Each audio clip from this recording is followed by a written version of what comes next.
Good morning and welcome to Rising. It is a brand new week and we are here to bring you the news once again. Good morning, Niall. Morning, Robby. How was your weekend? It was perfectly enjoyable. How was yours? It was equally satisfactory. Nice to have the temperatures rise just a little bit in DC. We're no longer freezing quite so much. Melting the snow, which is a good thing. Yes. But a lot of news to get to, as always these days, Robby. So what's on your radar? Well. The CIA now agrees with two other federal agencies that the most likely cause of the COVID-19 pandemic is a lab leak from Wuhan, China.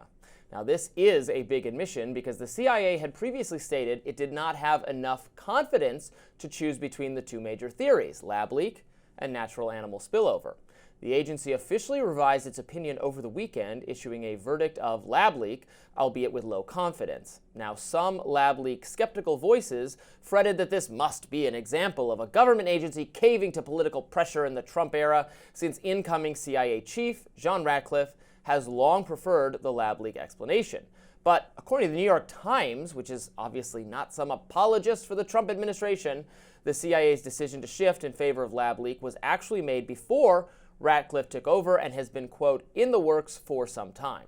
Now, Ratcliffe has, however, authorized the release of the CIA's analysis. Strikes me as a bit curious since Congress already ordered intelligence agencies to publish information that they have on the origins of COVID. As Rutgers University professor Richard Ebright says, he's a longtime critic, by the way, of dangerous gain-of-function research, he wrote this: the CIA analysis supporting lab origin of COVID was completed and published internally during the Biden administration. It was withheld from the public by the Biden administration in violation of the COVID-19 Origin Act of 2023, which mandates its release. Now, thank goodness the new administration is taking the important step of sharing with the American people the information they have that has led so many in the intelligence community to conclude that lab leak is the more likely explanation for the pandemic. Indeed, both the FBI and the Energy Department have already concluded that this is the best theory to explain where COVID came from. Now, the CIA's shifting stance, again, according to the New York Times, is, quote, based in part on a closer look at the conditions in the high-security labs in Wuhan province before the pandemic outbreak. In other words, U.S. intelligence officials have come to better understand just how appalling the safety conditions were in these labs. That's a huge indictment, not just of the Chinese government, which of course oversees such labs, but also of U.S. policymakers who funded dangerous research on viruses in these labs. Now, indeed, U.S. non-governmental medical research organization EcoHealth Alliance sought to use American tax dollars to conduct gain-of-function research in Wuhan, China. But in the grant proposal that EcoHealth Alliance was deliberately evasive about, they tried to mislead the regulators about where that research would be conducted. The group was eager to do it in China, but they knew this would spook U.S. regulators, and so they eagerly disguised this fact. But now we, the American people, know that the safety standards in the Chinese labs are so bad that federal intelligence officers are increasingly concluding that this is likely, not definitively, but likely, how COVID originated. The question becomes, will Dr. Anthony Fauci admit to, let alone face scrutiny for, being a main advocate of funding this dangerous research? As I explained in my radar last week, Fauci's preemptive pardon from former President Joe Biden covers not just his time as the White House's main coronavirus advisor, but actually kicks in back in 2014, the year President Barack Obama paused government funding of gain-of-function research. Fauci has subsequently admitted that he may have greenlit gain-of-function projects anyway under the guise of, you guessed it, national security. The Trump administration, thankfully, is preparing an executive order to again prevent this reckless scientific malfeasance. So we've had a cascade of developments, again, pointing to the strengthening of the lab leak position, with the Trump administration now also preparing action to halt funding for gain-of-function research, as Barack Obama did years ago. And now you have the CIA coming out and saying, we also prefer this explanation. This is not, according to the New York Times, because you've brought in a new Trump person, and that's when they ordered the agency to make this conclusion. It was already in the works and has to do with the conditions in the laboratories. And that is just so concerning that the intelligence people, they looked more closely at the lab conditions, and that strengthened their confidence that that's where COVID originated. Yeah, we were funding these things. No, absolutely. Look, it's a very interesting story. There has obviously been momentum over time for the lab leak theory, and apparently this review stems from a thing that was actually ordered by Jake Sullivan in the Biden administration, someone who I'm critical of in other ways, but good for him if he insisted on this review. The now former head of the CIA apparently did take an agnostic position on which outcome, which theory was right, but said that the CIA should take a stance on it, and I think that's a good thing. There are obviously very serious questions around what we'll just call the wet market theory, including, I don't remember if it was an episode of Rising with you or with Amber, but we had someone on noting from the Wall Street Journal, I think, talking about the fact that if the wet market theory were true, you would obviously expect some evidence of cases in the very long distance, about 1,000 miles, between where such viruses would be expected to emanate and Wuhan, and there's not one case recorded. There's a huge coincidence at work here, under either theory, because the coincidence, if it is lab leak, is that but the first outbreak, the first super spreader event, is at a wet market, which is the other place we would think COVID would occur naturally. So that seems coincidental. But then the other way, it occurred at a wet market, and there just happens to be a laboratory down the street of all places where they're doing dangerous virus research. I was trying to come up with a metaphor actually for it earlier. It'd be like, okay, let's say you have a dead body, someone who died in a bee colony where they were with a bunch of bees. I'm intrigued as to where this is going. No, bear with me. Okay. And this person's allergic to bee stings, and it's either, was it bee stings or was it a rare poison? Well, you'd say, well, of course it's bee stings. You found them in a bee farm. But then let's say later, you didn't find any bee stings on the person. It doesn't mean they're not there, but the person was really closely looked. There's no bee stings. And then also there is a rare poison factory right over there, and they've deleted all the security footage. And there are rumors that there was rare poison stolen from the lab. That would be the situation we fall in. I understand why people say, but it's in a bee place. Right. It's the bees. But then you look at all the other circumstantial stuff. Well, okay, but we didn't find any bee stings, and there was the poisons missing, and so that's the situation. Every time this topic comes up, I'm thrown back to Jon Stewart's appearance, for which he took quite a lot of flack at the time on the left, about if there was a chocolate explosion in Hershey, Pennsylvania, where could that have emanated from? Maybe it's the effing chocolate factory. Exactly, and I think that Jon Stewart has been judged kindly by the verdict of recent history since then. Indeed. Well, we've got lots more to get to today. Next up, Trump fired some inspector generals. We will discuss that topic, whether that was legal. Stay tuned. Over the weekend, President Donald Trump dusted off one of his favorite sayings, "You're fired." Trump sacked more than a dozen inspectors general, a move critics are saying is illegal. Inspector generals are independent, I think it's inspectors general actually, independent watchdogs who audit and investigate respective government agencies for waste, fraud, and abuse. Chairperson of the Council of the Inspectors General on Integrity and Efficiency, Hannibal Ware, wrote a letter to Sergio Gore, the White House's Director of Presidential Personnel. At this point, we do not believe the actions taken are legally sufficient to dismiss presidentially appointed Senate-confirmed Inspectors General, Ware wrote. Specifically, based upon the 2022 amendments to the Inspector General Act of 1978, the President must notify Congress 30 days prior to the removal of an IG and provide substantive rationale, including detailed and case-specific reasons for such removal. Republican Senator Tom Cotton of Arkansas defended Trump's move on Fox News on Sunday. Here he is. Well, Shannon, time and time again, the Supreme Court has said that Congress can't impose restrictions on the president's power to remove officers.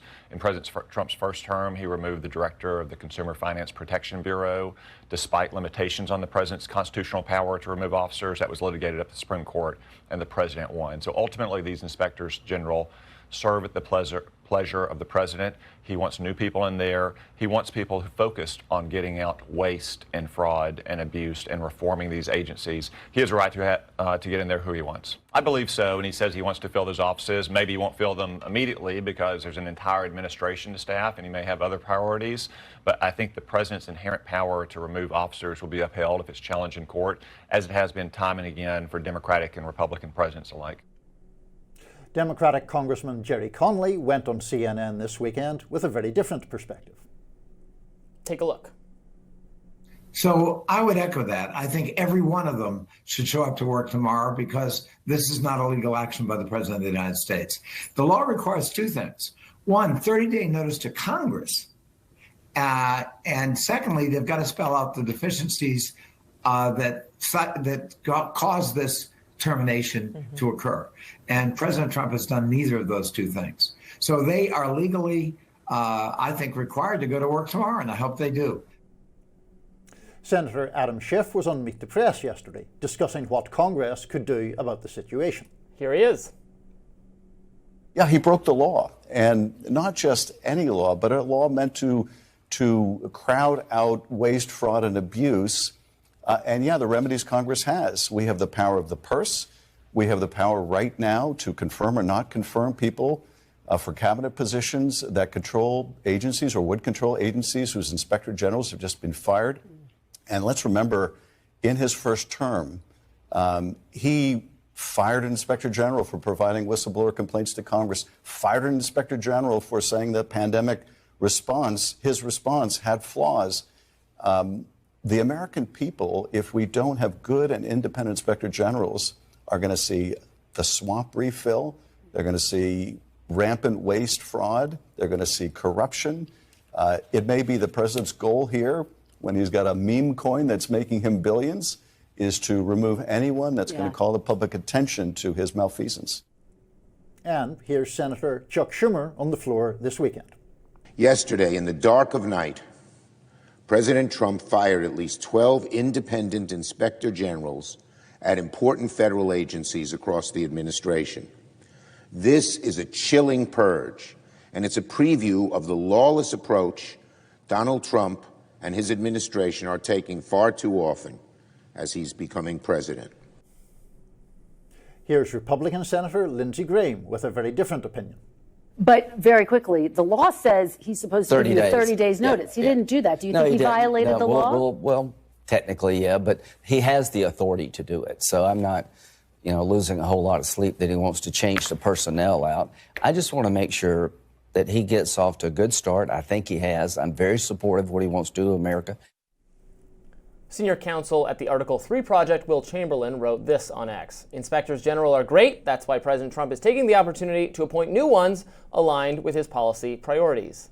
Meanwhile, criminal defense lawyer Scott Greenfield wrote, "It's absolutely clear that Trump's firing of the Inspectors General violates the law requiring 30 days specific notice to Congress. Does this matter to his supporters, or do they care nothing about the law anymore?"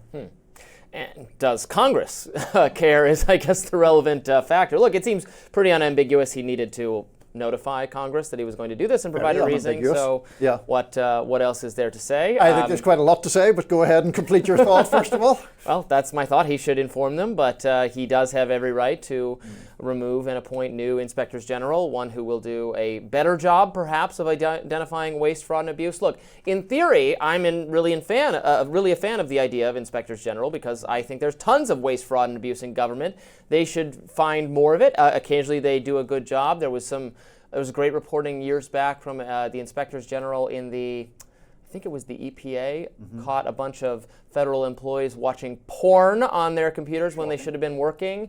So they get some fun stuff now and then, but they could do a better job, and Donald Trump's going to bring in new people who share his enthusiasm for purging the government, his and mine, of waste, fraud, and abuse. I think he's bringing in people who share his enthusiasm for Donald Trump, actually, which I think is almost always his governing principle. I have a few things to say about this whole topic. One is, Lindsey Graham asked, did the President of the United States break the law? technically, yeah. That's fine. It's all good. I mean, seriously, like any time a Democratic president would technically break the law, Lindsey Graham or any Republican senator would be shrugging their shoulders and going, no, don't really care about that.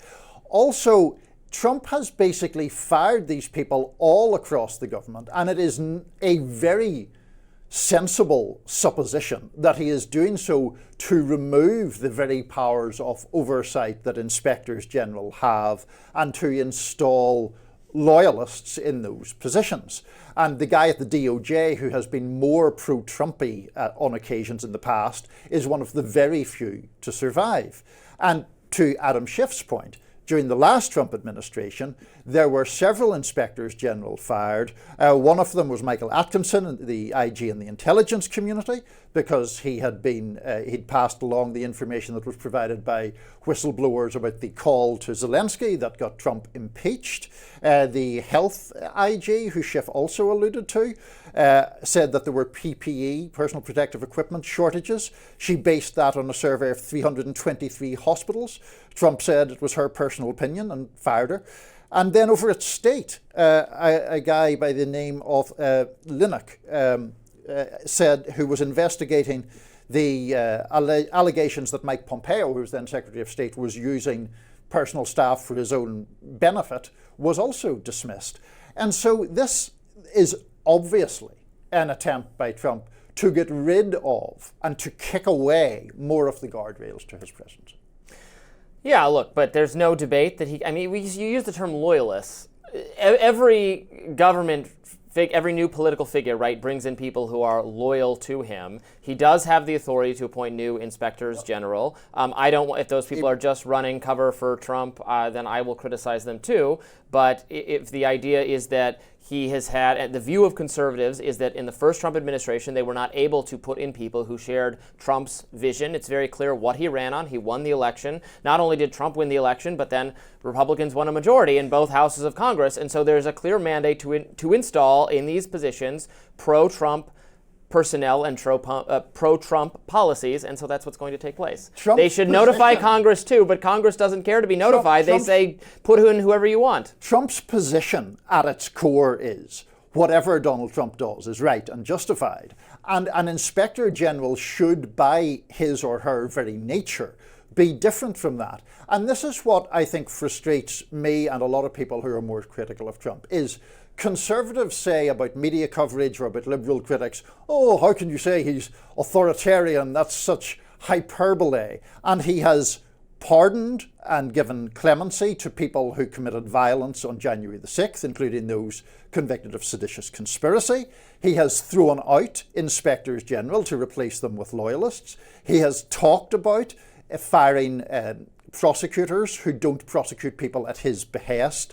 On and on and on. And the reason Trump critics say, well, this could be an authoritarian, is because he keeps doing and saying authoritarian things. Is it authoritarian for a political figure to appoint to these positions people who align with him personally? I mean, this is the whole conservative... Yes, it is. Okay, well, the conservative idea is very different from that. The conservatives have been worried that for years the government is actually run by people who are totally politically unaccountable and who have their own agenda, who have their own national security agenda that is totally hostile to the non-interventionist policies that Donald Trump, imperfectly, albeit, has expressed a desire to implement, but instead there's this permanent bureaucracy that has total business as usual and doesn't care when voters elect someone to clearly break with that. The first time in the Trump administration, they didn't expect to win and they didn't know what to do. This time, they understand better that they need to replace all of the people in these agencies with ones who align with the Trump agenda of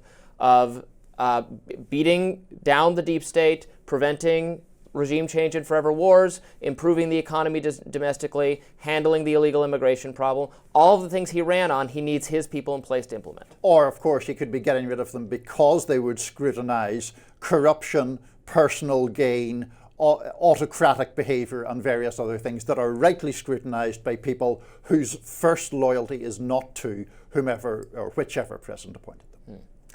Up next, President Trump and Colombia's president were playing chicken on Sunday over mass deportation. Who won? President Donald Trump got into a heated battle with Colombian President Gustavo Petro this weekend, and it looks like the United States was in fact the victor in all that.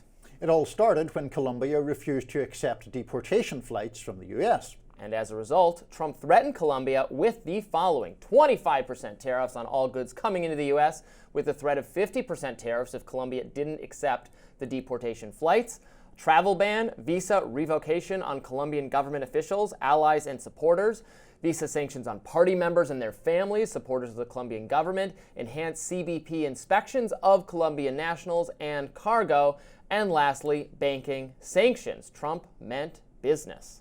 The Colombian president sent out a very lengthy tweet in response to Trump, where he wrote in part, "You can use your economic power and arrogance to attempt a coup, as you did with Allende, but I will die standing by my principles. I've endured torture, and I will endure you. You may kill me, but I will survive in my people who existed long before yours in the Americas."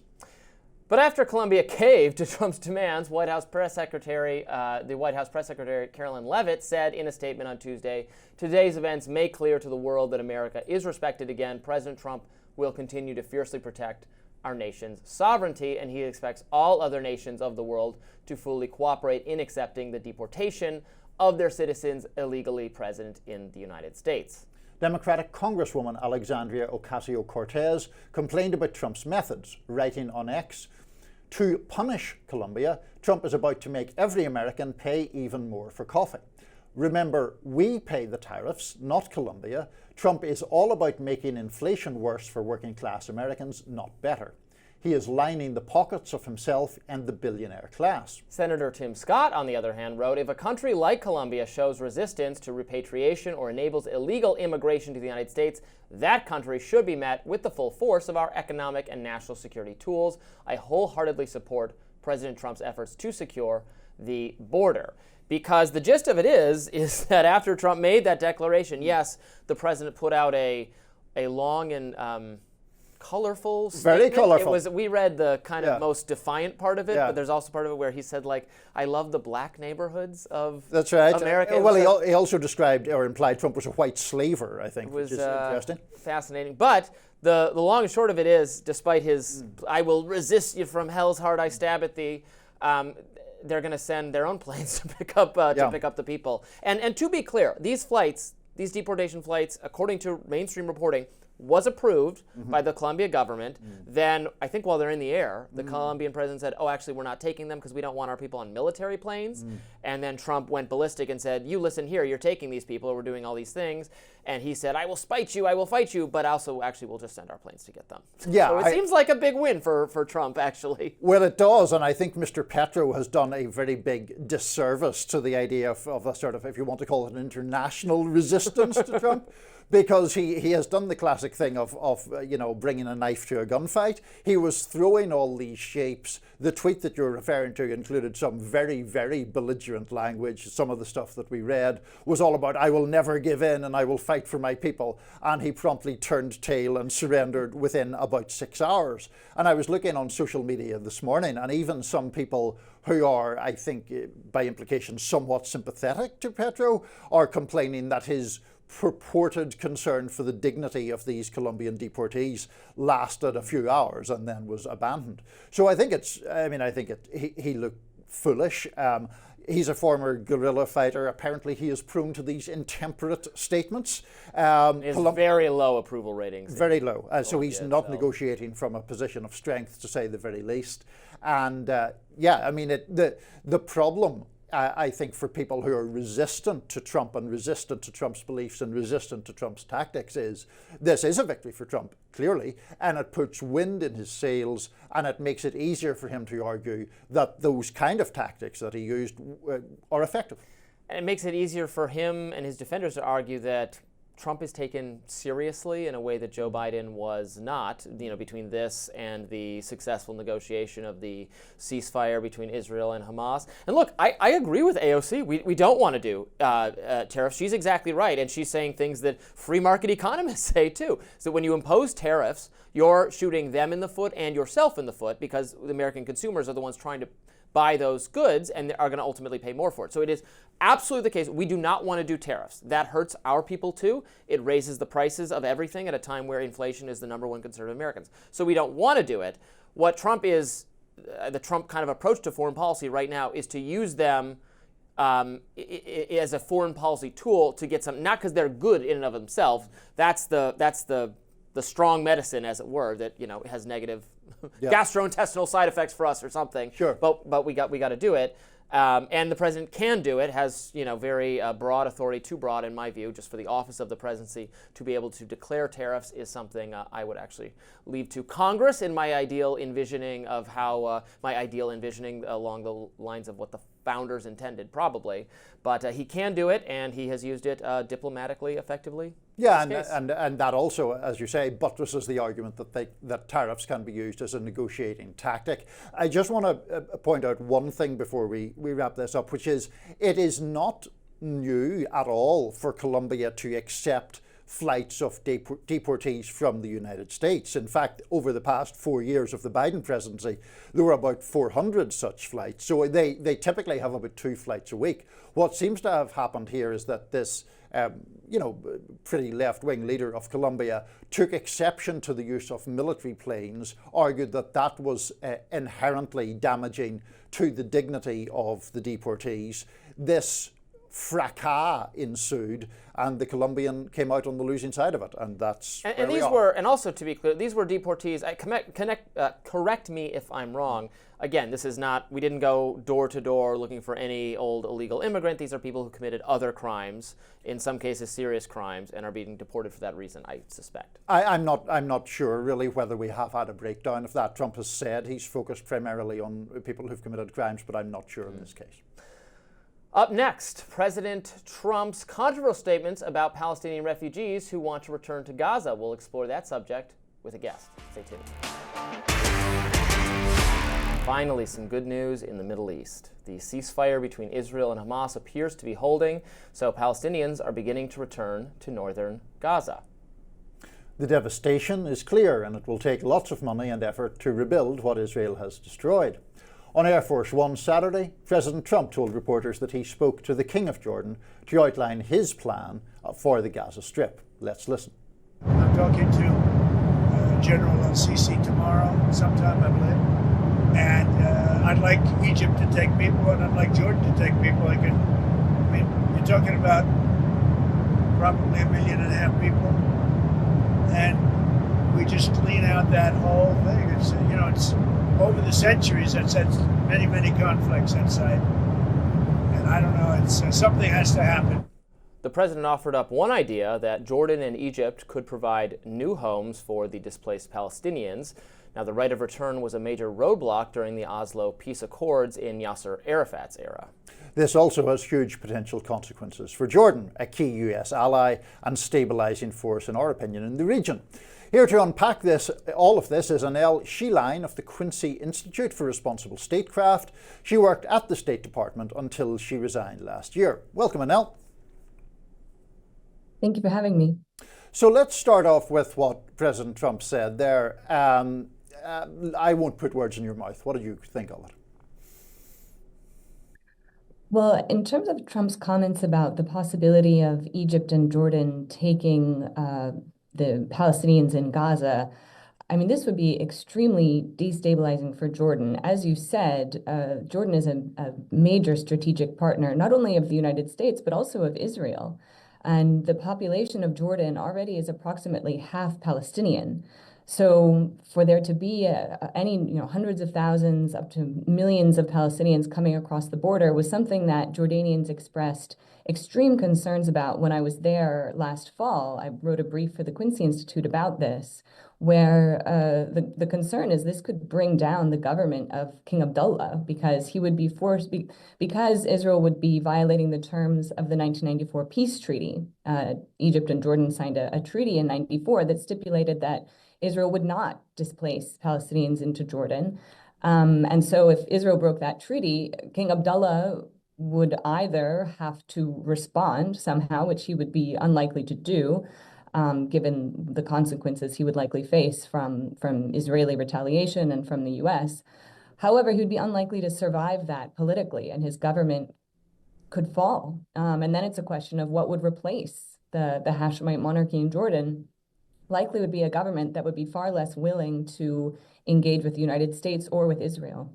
Yeah, I think the last thing the U.S. government would want to do is undermine the position of King Abdullah, given that Jordan has been such a staunch ally of ours. And you know, I know a lot of the pro-Palestinian voices have said that, well, this would be akin to, I mean, I saw former Republican Congressman Justin Amash say any kind of forcible migration of the Palestinian people would be just akin to ethnic cleansing anyway, right? Their land is Gaza. They can't, now if they want to move willingly to some other country and that country is willing to take them, not taking them because the U.S. or Israel is forcing them, then I would say, well, that's perfectly fine. But I know many of the Palestinians, despite Gaza being a smoking pile of rubble right now, do intend and would like to rebuild in Gaza, not be moved elsewhere. Exactly. And, you know, you've heard this argument before. I've heard this argument where people say, well, why can't they simply go somewhere else, you know?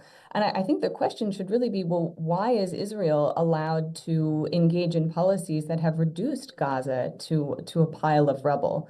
And moving forward, what would be in the interests of the United States and in the interest of Israel would be some kind of resolution of this conflict that doesn't leave Palestinians displaced and continuing to seek justice. I mean, this has been the story of the Palestinian diaspora for decades at this point. And the only long-term resolution to this conflict must have some kind of justice and security for both Israelis and Palestinians. And I want to pick up on that point, Anel, because it seems to me when this kind of plan is discussed, and you're right, it comes up quite frequently, why can't they go somewhere else? Egypt and Jordan tend to be the most commonly cited places. But isn't the purpose of that really to absorb Palestinians into neighboring countries to the point where any sense of a discrete Palestinian people or Palestinian nation in the general sense ceases to exist? And we know, for example, people like Mike Huckabee, who is apparently going to be President Trump's ambassador to Israel, has previously said that there isn't such a thing, in his opinion, as a Palestinian. So isn't that part of this whole picture? That you're right. That is certainly the agenda of many of those pushing for this, the idea that the Palestinian people do not exist or that they could somehow be erased by simply dispersing them among other countries. But this is what Israel tried to do, especially after 1967, when Israel seized the West Bank and all of the Sinai, ultimately when Egypt and Israel signed their peace treaty in 1979. Israel returned the Sinai to Egypt. But the point was that Israel has displaced massive numbers of Palestinians before in hopes that perhaps this goal of national sovereignty for Palestinians would fade over time. And instead, it has only grown stronger, especially in the context of the horrors of what Israel has wreaked upon the civilian population of Gaza. This is a much more salient issue around the world, not only for the so-called Arab street, where this was seen as perhaps having grown less salient in recent decades. Now it is very much at the forefront, but even among American young people across Europe, across the global population, the cause of Palestinian sovereignty has achieved much greater prominence as a result of what Israel has done to Gaza.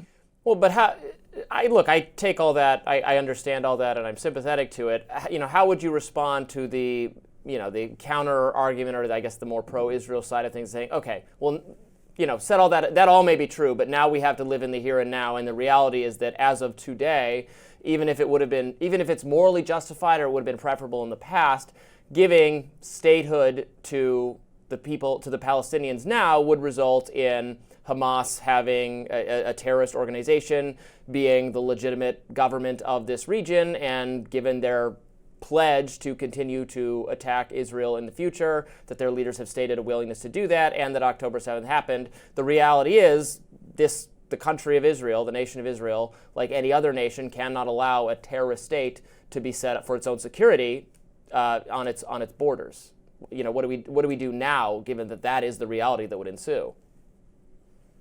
Well, Hamas only exists as a result of the Israeli occupation. So if Israel actually were to move forward with the creation of a Palestinian state, or alternatively, people have talked about the possibility of a one-state solution where Palestinians have equal rights to Israelis within the same territory, which, given the ways that Israel has worked to establish settlements, to subsidize the lives of settlers, to displace Palestinians from areas that were supposed to have been their future Palestinian state as a result of the Oslo process.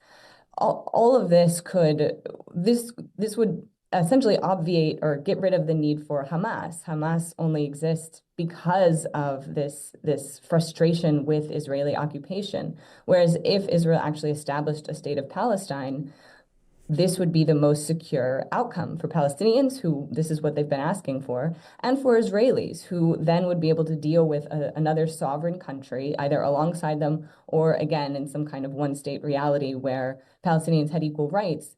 There would no longer be a basis for the terrorism, for the frustration, for the lack of rights that Israel have imposed upon the Palestinian people for decades is why you see people responding with violence. And if I could add, even when Palestinians have tried to resist non-violently, Israel has responded with such massive violence that it seems that extremism is truly the only option, which is part of why you've seen recruitment for Hamas grow so significantly during the course of the war on Gaza. Antony Blinken himself acknowledged this, my former boss at the State Department, that Hamas before October 7th wasn't able to recruit nearly as many people as it is now. And we've seen, especially in the footage of Hamas releasing the Israeli hostages as part of the ceasefire agreement, even the people of Gaza themselves have been surprised to see this sort of show of strength that Hamas has demonstrated. It's stronger because of what Israel has done to it, because the takeaway has been that violence is the only answer. Whereas if Israel were to respond with actually meeting Palestinians' needs and providing them with, again, either a state or rights within Israel itself, there would no longer be any need for Hamas. Anel Shiline, thanks for joining us on Rising. Thank you for having me. Up next, Elon Musk made a pitch to the German AFD party. We will discuss that. Stay tuned. Elon Musk has been sounding off on German politics. He made a virtual appearance at the Alternative for Deutschland, or AFD party, described by its detractors as far right. He was speaking to them on Saturday ahead of the country's February 28th election. Let's listen. I think there's frankly too much of a focus on past guilt, and we need to move beyond that. Children should not be guilty of the sins of their parents, or even let alone their parents, their great-grandparents. At least one US politician blasted Elon. Here's what Illinois Governor J.B. Pritzker had to say. Neo-Nazis across the United States celebrated when he did that. That should be some indication to everybody about why this is so important for him to call out. Now, what has he followed up with? Jokes about Nazis. Jokes, like it's okay. And then showing up in a video presentation to the far right folks who are the most anti-Semitic in German politics, and and standing up for them and telling them, I'm for you. That's bad for the United States. It's bad for Jews across the world. It's bad for Germany. And President Trump ought to be calling that out. If he doesn't agree with Elon Musk, if he doesn't agree with two Sig Heils at his own rally, and backing a party that backs Nazis, then he ought to say so. Why isn't Donald Trump speaking out? This latest spate of controversy comes on the heels of last week's debate over what exactly was going on with Elon's salute. Users on social media, some of them on the right, certainly came to Musk's defense. Chairwoman of the AFD, Alice Weidel, posted, quote, Elon Musk's great speech at our party convention, make America and Germany great again. Journalist Kyle Becker wrote, in part, the AFD endorsement by Elon Musk has the Eurocrats in a complete state of panic. Musk's statement, it's okay to be proud to be German, is sending shockwaves throughout the overseas press. There's even been talk in Brussels of canceling some German elections in order to stop the populists from coming to power. This is part of an all-out effort to keep Germans from reclaiming their national sovereignty. Globalists are pushing hard to shame anyone who is skeptical of the EU as a far-right Nazi. This is a desperate psyop. It's time for Germans to stand up to these bullies and take their country back. And I think I had said that it was the 28th. The election is the February 23rd. Yes. So Elon Musk appearing before this party, and look, you know this party better than I do. I hear it described as far right. I think that's mostly due to its immigration policies. Does it have formally anti-Semitic policies? I, of course, condemn that and don't think anyone should be involved in promoting anti-Semitism of any kind.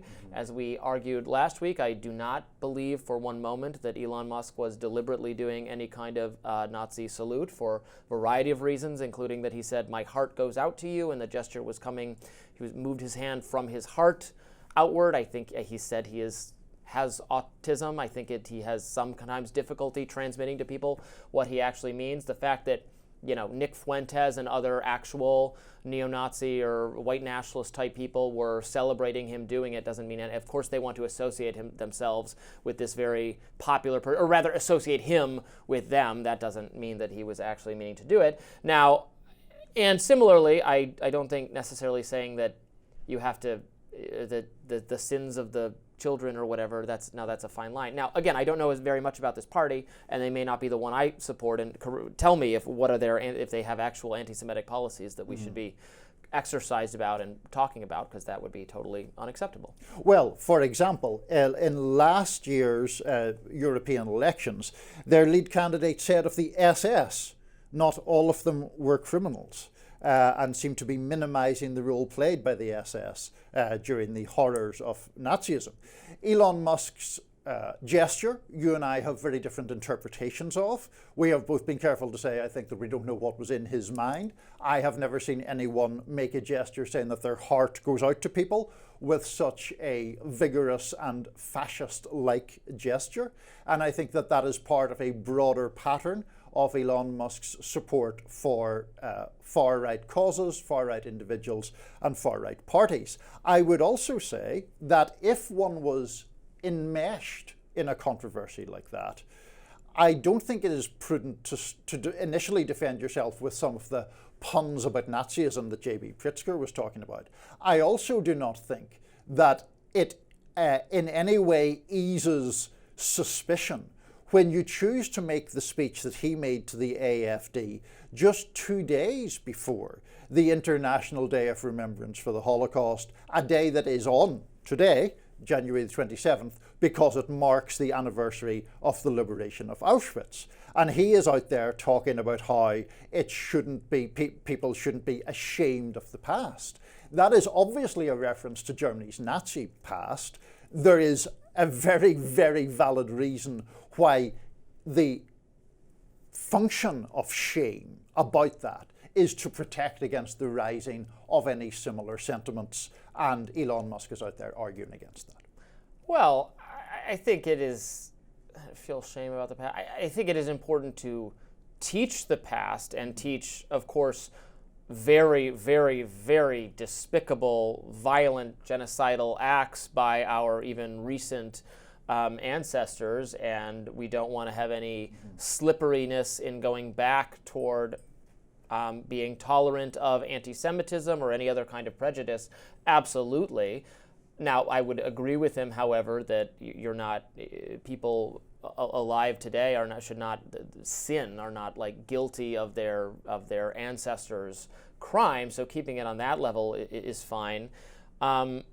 I think this party is described as far right, mostly for having incredibly immigration restrictionist views that and anti-Islam views. But anyway, yeah, anti-Islam views. I mean, they have the concerns of the people in Germany and in other countries in Europe, right? There's a concern about the level of Islamic refugees that they've had to take, and that's had an impact on crime and violence in the society. That is the message that these parties are succeeding running on. I don't think that's maybe that's a far. I don't think that's certainly not a white nationalist or neo-Nazi perspective to me. It's a very conservative perspective, but it's a perspective increasingly that a lot of people in the Western world feel about the level of immigration that they've had to contend with. Well, it's also a perspective that has brought thousands of Germans onto the streets to protest against the AFD and argue that its beliefs are dangerous and argue that they do too closely echo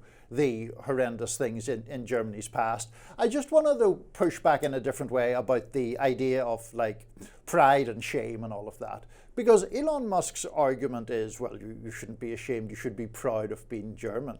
The truth, there is no evidence that the nation of Germany, since the war and up until this point, has been in some way enfeebled by shame about its past. It has been the biggest economy in Europe since at least the 1980s.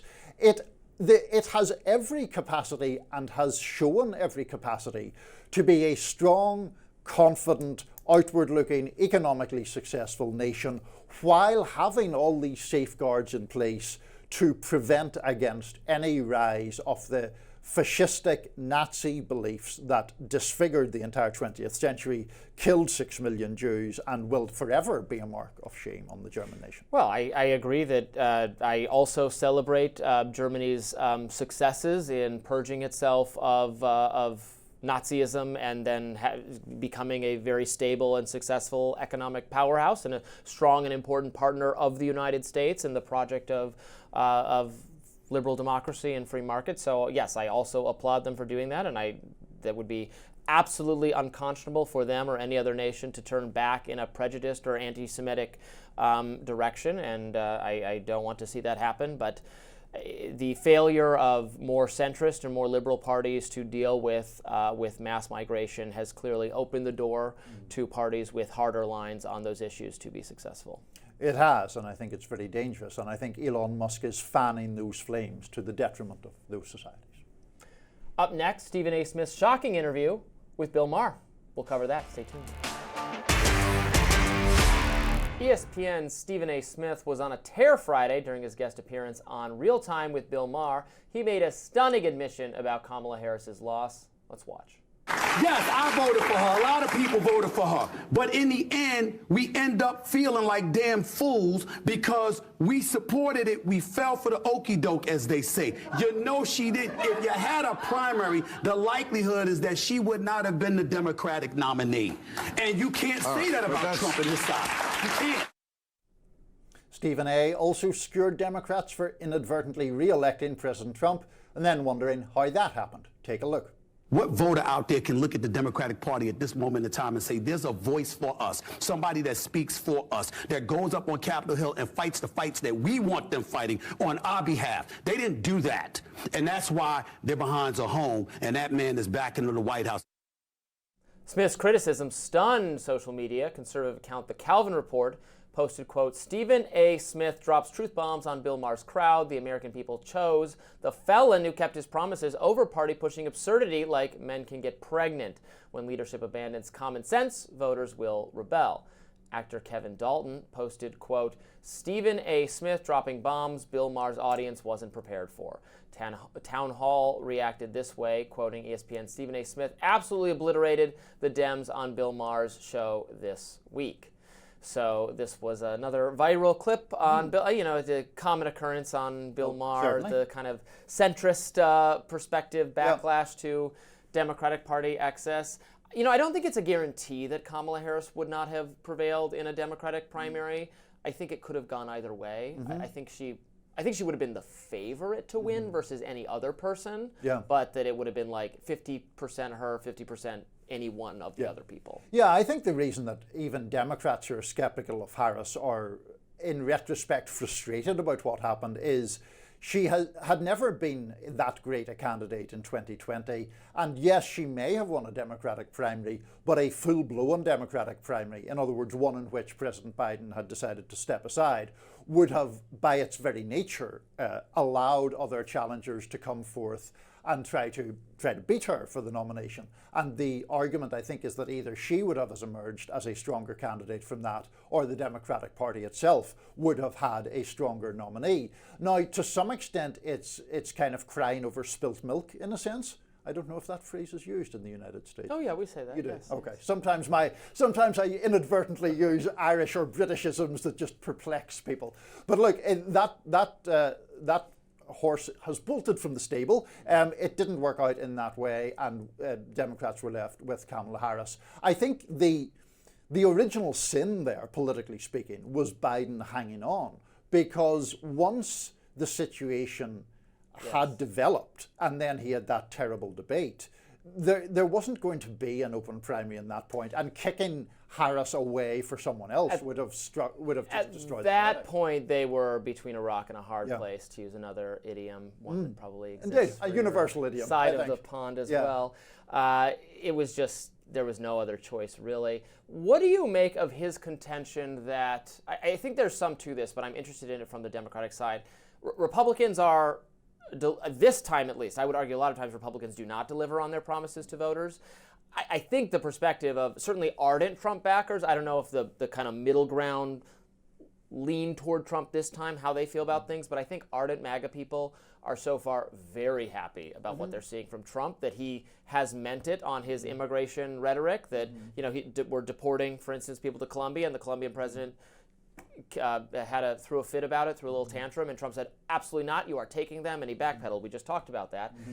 It's putting key supporters from all over the ideological spectrum, from your Tulsi Gabbard to RFK Jr., the people who came into the Trump coalition because of their enthusiasm for one of those characters got rewarded. I think the perspective, what I'm saying, of ardent MAGA people is that they're getting what they want from Trump.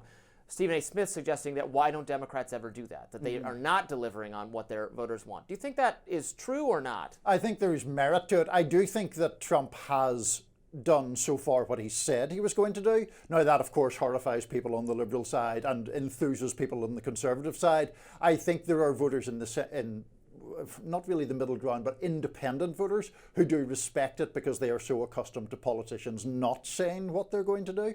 And I think that Democrats have suffered from the idea that they move over too much to the center or try to placate Republicans pointlessly sometimes. They never get the bipartisan agreement that they're seeking and moving to the center, and it just sort of defangs what they're trying to do, and you end up giving someone like Joe Manchin excessive power. And just there's another point that I do want to make on what Stephen A. said, Robby, which is he made quite a lot of the trans issue, and that was also reflected in one of the tweets. And he made an argument that I think is often problematic, where a party or representatives of a party are asked constantly about an issue. And then when they address that issue, then the question becomes, well, why do you always talk about that topic, right?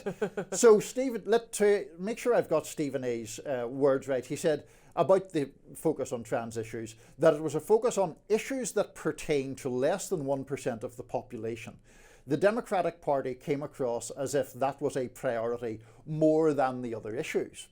And my argument is, show me, please, some interview with a Democratic elected politician where they were asked about increasing the minimum wage or expanding healthcare coverage or improving and bolstering Medicare and Medicaid, when they said, well, I'll get to that in a second, but first let me talk about pronouns, or let me talk about trans people in sports. That doesn't happen. Yes, I think the Democratic position on trans issues gave ammunition to critics, but there was an enormous swarm of right-wing or Republican backing media that kept that issue in the news and elevated it, etc. Well, let me push back just slightly on that. Obviously, I agree that the media helps keep those issues front and center. They are interesting to people, clearly, or else the media wouldn't keep talking about them, because viewers want to hear about them. And then I think I think Hillary Clinton was most guilty of doing the thing you just described, that where she actually did, of her own volition, want to pivot toward talking not specifically about trans issues, but about kind of woke or social justice related topics. Like, she had some famous quote about, well, even if we regulate the banks or break up the big banks, that won't solve racism. Like, she wanted to pivot to talking about culture and social issues to cover from her kind of centrist economic views and, frankly, very hawkish or neoconservative foreign policy views. She didn't want to talk about that kind of stuff because maybe she actually knew that with that as front and center was not all that exciting to a lot of her base, to a lot of base Democratic voters, to just a lot of people in the country.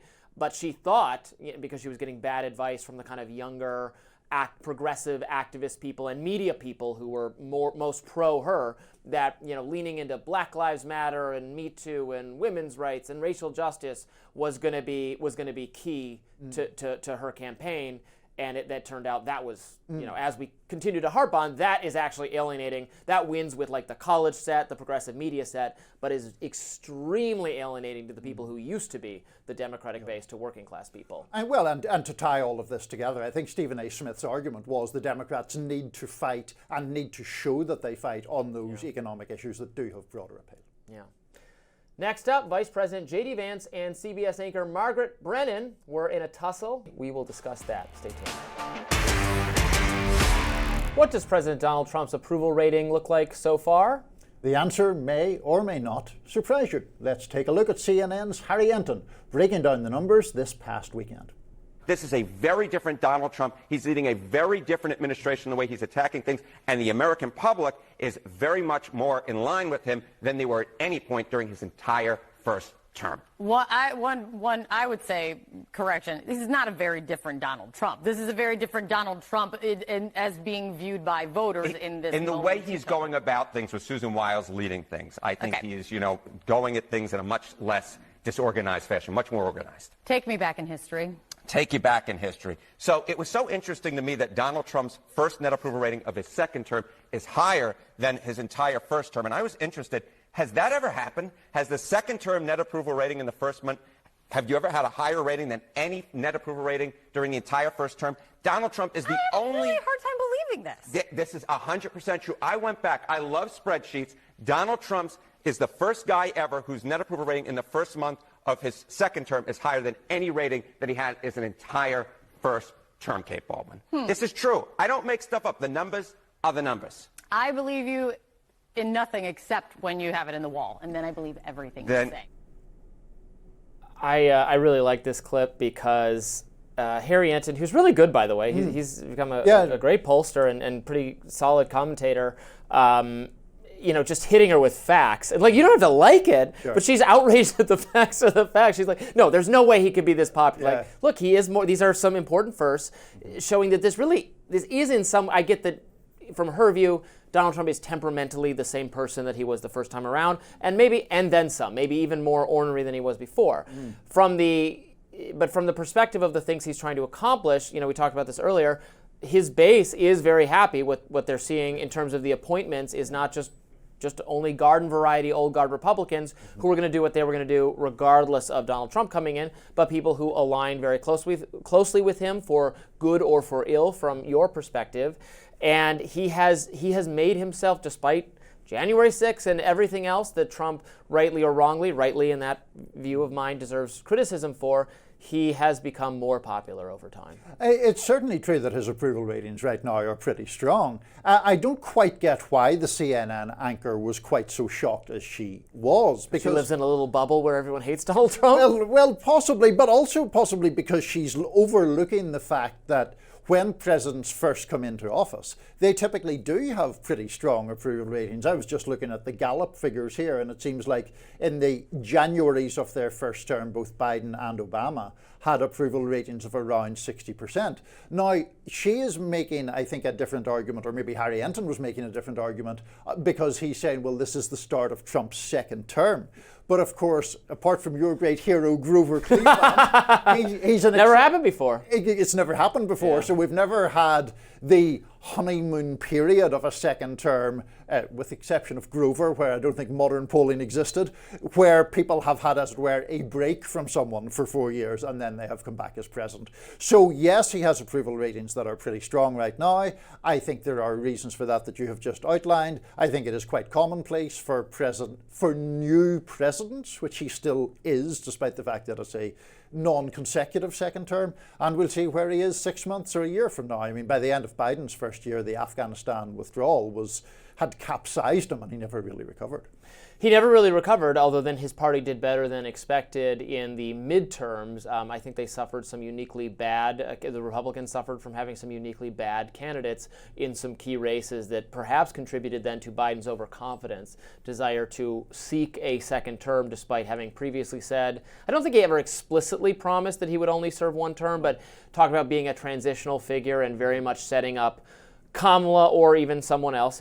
Then it was going to be an open primary if he decided not to run. He changed his mind, decided to cling to power, and now here we are. And now here we are, and it's all gone pretty pear-shaped from a Democratic perspective. But, yes, but you're right that there is what we call thermostatic public opinion. This is a term I've heard more and more lately, whereas the reality of our polarized time in American politics is that, yes, the approval ratings for the person tend to crater eventually. We've had the common occurrence now of you have 4 years with one person, 4 years with the other. The Congress very closely divided Congress, switching control time and time again. I mean, the key will be, and now this is 4 years away, can Donald Trump hand off the presidency? I mean, can he keep control of Congress in the meantime? And will he eventually hand off the presidency to a Republican successor, presumably J.D. Vance or someone else in the party? Something that has not happened, really since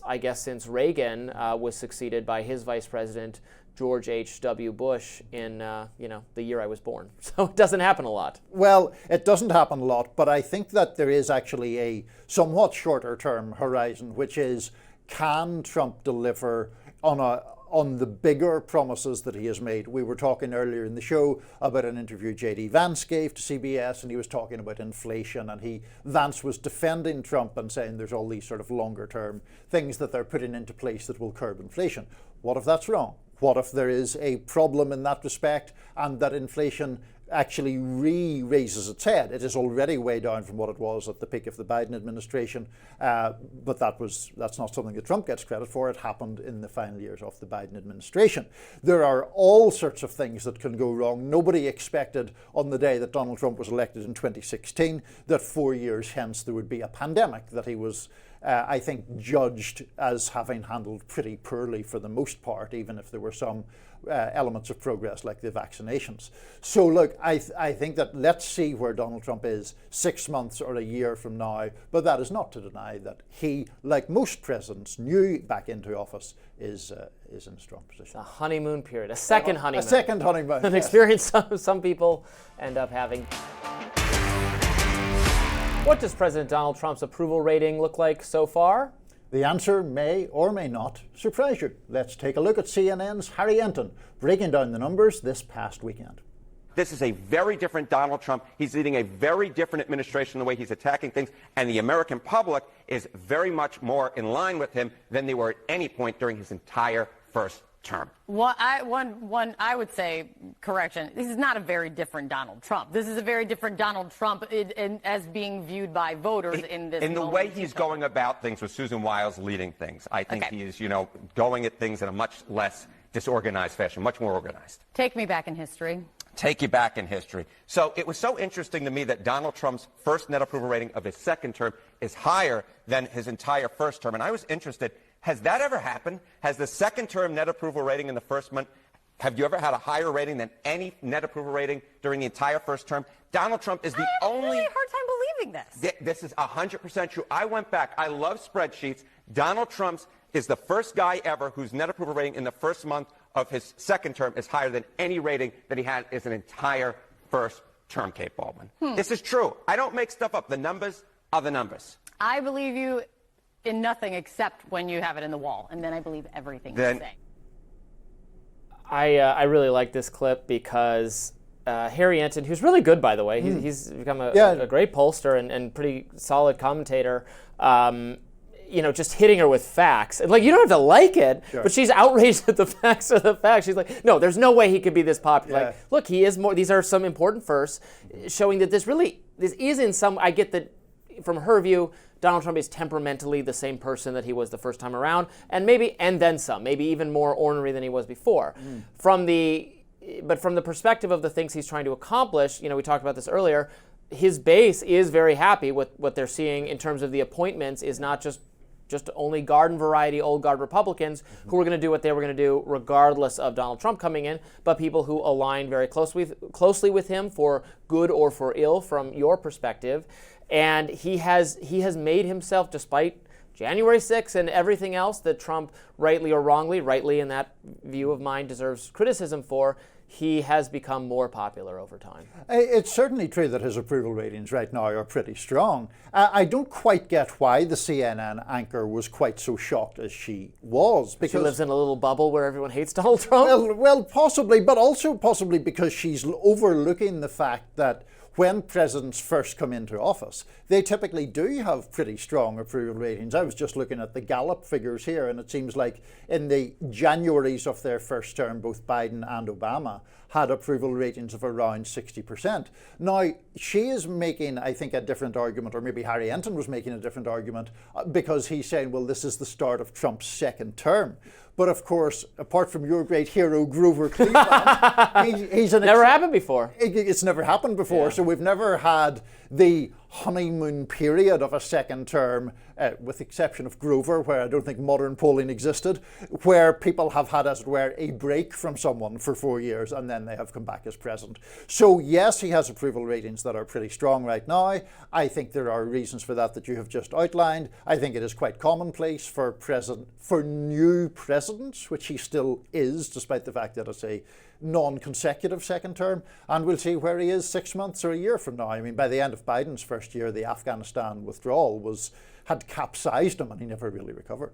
He never really recovered, although then his party did better than expected in the midterms. I think they suffered some uniquely bad, the Republicans suffered from having some uniquely bad candidates in some key races that perhaps contributed then to Biden's overconfidence, desire to seek a second term despite having previously said, I don't think he ever explicitly promised that he would only serve one term, but talked about being a transitional figure and very much setting up Kamala or even someone else.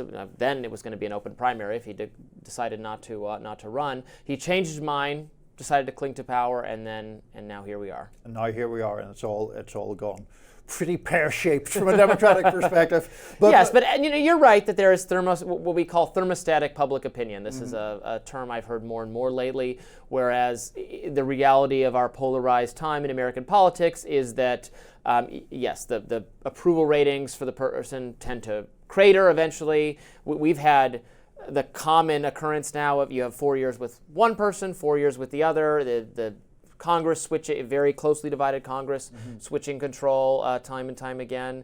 I mean, the key will be, and now this is 4 years away, can Donald Trump hand off the presidency? I mean, can he keep control of Congress in the meantime? And will he eventually hand off the presidency to a Republican successor, presumably J.D. Vance or someone else in the party? Something that has not happened, really since Reagan was succeeded by his vice president, George H.W. Bush, in the year I was born. So it doesn't happen a lot. Well, it doesn't happen a lot, but I think that there is actually a somewhat shorter term horizon, which is, can Trump deliver on the bigger promises that he has made? We were talking earlier in the show about an interview J.D. Vance gave to CBS, and he was talking about inflation, and Vance was defending Trump and saying there's all these sort of longer term things that they're putting into place that will curb inflation.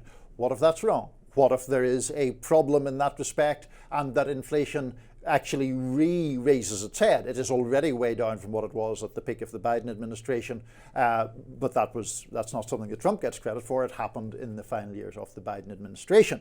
There are all sorts of things that can go wrong. Nobody expected on the day that Donald Trump was elected in 2016 that 4 years hence there would be a pandemic that he was I think judged as having handled pretty poorly for the most part, even if there were some elements of progress like the vaccinations.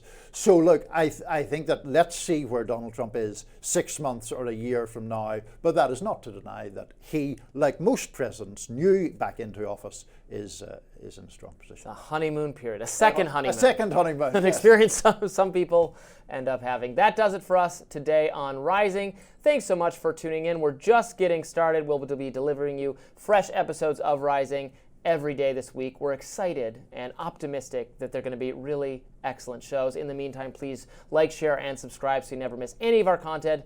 And for those of you who like to listen while on the go, we're now available anywhere you can get your podcast fix.